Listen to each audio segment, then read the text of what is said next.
हनुमान पुत्र मकरध्वज की कथा।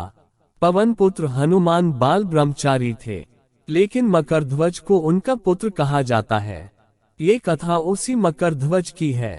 वाल्मीकि रामायण के अनुसार लंका जलाते समय आग की तपिश के कारण हनुमान जी को बहुत पसीना आ रहा था।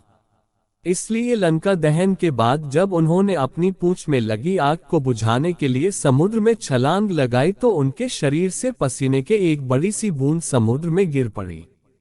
उस समय एक बड़ी मछली ने भोजन समझ वह बूंद निगल ली। उसके उदर में जाकर वह बूंद एक शरीर में बदल गई। एक दिन पाताल के असुरराज अहिरावण के सेवकों ने उस मछली को पकड़ लिया। जब वे उसका पेट चीर रहे थे तो उसमें से वानर की आकृति का एक मनुष्य निकला। वे उसे अहिरावण के पास ले गए। अहिरावण ने उसे पातालपुरी का रक्षक नियुक्त कर दिया। यही वानर हनुमान पुत्र मकरध्वज के नाम से प्रसिद्ध हुआ। जब राम रावण युद्ध हो रहा था तब रावण की आज्ञानुसार अहिरावण राम लक्ष्मण का अपहरण कर उन्हें पातालपुरी ले गया। उनके अपहरण से वानर सेना भयभीत व शोकाकुल हो गई, लेकिन विभीषण ने ये भेद हनुमान के समक्ष प्रकट कर दिया। तब राम लक्ष्मण की सहायता के लिए हनुमान जी पातालपुरी पहुंचे। जब उन्होंने पाताल के द्वार पर एक वानर को देखा तो वे आश्चर्यचकित हो गए। उन्होंने मकरध्वज से उसका परिचय पूछा। मकरध्वज अपना परिचय देते हुआ बोला, मैं हनुमान पुत्र मकरध्वज हूँ और पातालपुरी का द्वारपाल हूँ। मकरध्वज की बात सुनकर हनुमान क्रोधित होकर बोले, ये तुम क्या कह रहे हो? दुष्ट, मैं बाल ब्रह्मचारी हूँ, फिर भला तुम मेरे पुत्र कैसे हो सकते हो? हनुमान का परिचय पाते ही मकरध्वज उनके चरणों में गिर गया और उन्हें प्रणाम कर अपनी उत्पत्ति की कथा सुनाई।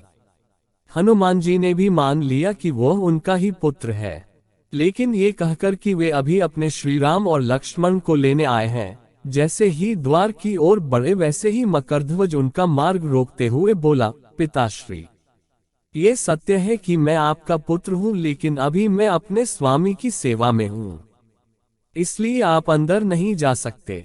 हनुमान ने मकरध्वज को अनेक प्रकार से समझाने का प्रयास किया, किंतु वह द्वार से नहीं हटा।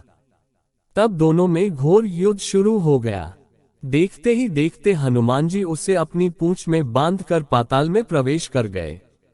हनुमान सीधे देवी मंदिर में पहुंचे जहां अहिरावण राम लक्ष्मण की बलि देने वाला था। हनुमान जी को देखकर चामुंडा देवी पाताल लोक से प्रस्थान कर गईं। तब हनुमान जी देवी रूप धारण करके वहां स्थापित हो गए। कुछ देर के बाद अहिरावण वहां आया और पूजा अर्चना करके जैसे ही उसने राम लक्ष्मण की बलि देने के लिए तलवार उठाई, वैसे ही भयंकर गर्जन करते हुए हनुमान जी प्रकट हो गए और उसी तलवार से अहिरावण का वध कर दिया। उन्होंने राम लक्ष्मण को बंधन मुक्त किया। तब श्री राम ने पूछा, हनुमान, तुम्हारी पूंछ में ये कौन बंधा है? बिल्कुल तुम्हारे समान ही लग रहा है, इसे खोल दो। हनुमान ने मकरध्वज का परिचय देकर उसे बंधन मुक्त कर दिया। मकरध्वज ने श्री राम के समक्ष सिर झुका लिया। तब श्री राम ने मकरध्वज का राज्याभिषेक कर उसे पाताल का राजा घोषित कर दिया और कहा कि भविष्य में वह अपने पिता के समान दूसरों की सेवा करे। ये सुनकर मकरध्वज ने तीनों को प्रणाम किया। तीनों उसे आशीर्वाद देकर वहां से प्रस्थान कर गए। इस प्रकार मकरध्वज हनुमान पुत्र कहलाए।